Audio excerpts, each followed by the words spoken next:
O som não veio como um estrondo único.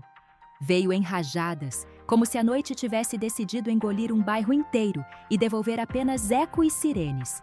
Perto de Joanesburgo, um lugar comum, uma taverna, um ponto de encontro onde gente cansada tenta esquecer a semana, virou cenário de pânico em minutos. Quando as primeiras viaturas chegaram e a confusão começou a se dissipar, as informações iniciais falaram em pelo menos 10 mortos e cerca de 10 feridos. O resto ainda era pergunta: quem eram os atacantes, por que escolheram aquele lugar e que mensagem uma violência dessas tenta impor quando cai sobre pessoas comuns? O que se sabe, até aqui, é direto. Homens armados entraram e dispararam contra as pessoas no local. Testemunhas relataram uma sequência rápida de tiros e a fuga dos atacantes, enquanto equipes de emergência corriam para atender os feridos e isolar a área. A polícia abriu investigação e iniciou buscas, tentando confirmar o número de vítimas, checar se houve mais de um agressor e entender se havia um alvo específico ou se foi um ataque sem direção definida. Esse detalhe muda a leitura do caso. Quando existe alvo, surgem hipóteses de disputas locais e crime organizado. Quando não existe, cresce a sensação de aleatoriedade e, com ela, o medo de que qualquer esquina possa se tornar o próximo cenário. Na cobertura de centro, o texto costuma vir com freio e verificação. O enquadramento é o do fato. Local, horário, número de mortos e feridos, o que disseram as autoridades, o que ainda não se sabe e quais passos a investigação vai seguir.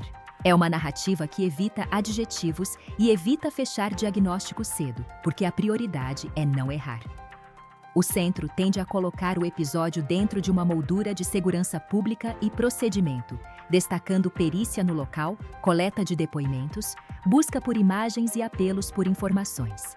A tragédia aparece como notícia em desenvolvimento e a cautela vira parte central do relato. Quando a lente puxa para a esquerda, o tiroteio deixa de ser apenas um crime e passa a ser sintoma. A história ganha camadas sociais. Desigualdade persistente, bairros marcados por abandono, juventude sem oportunidades, circulação de armas e um cotidiano em que o medo se torna rotina. O foco se desloca para as pessoas e para o que fica depois do susto. O trauma psicológico, o impacto em famílias, o peso sobre hospitais e serviços de emergência, e a pergunta sobre que tipo de política pública chega antes do próximo ataque. Nesse enquadramento, a violência aparece como consequência de falhas acumuladas, e não como um episódio isolado que surgiu do nada. Já na direita, o enquadramento costuma endurecer.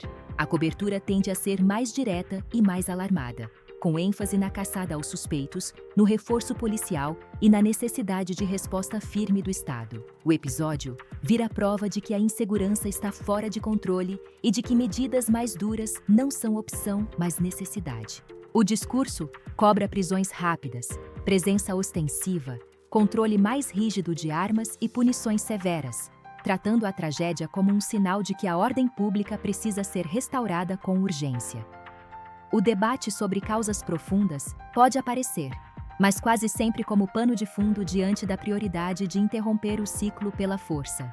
No fim, apesar das diferenças de abordagem, existe um ponto comum atravessando todas as versões: a percepção de que a violência armada cobra um preço que vai além dos números.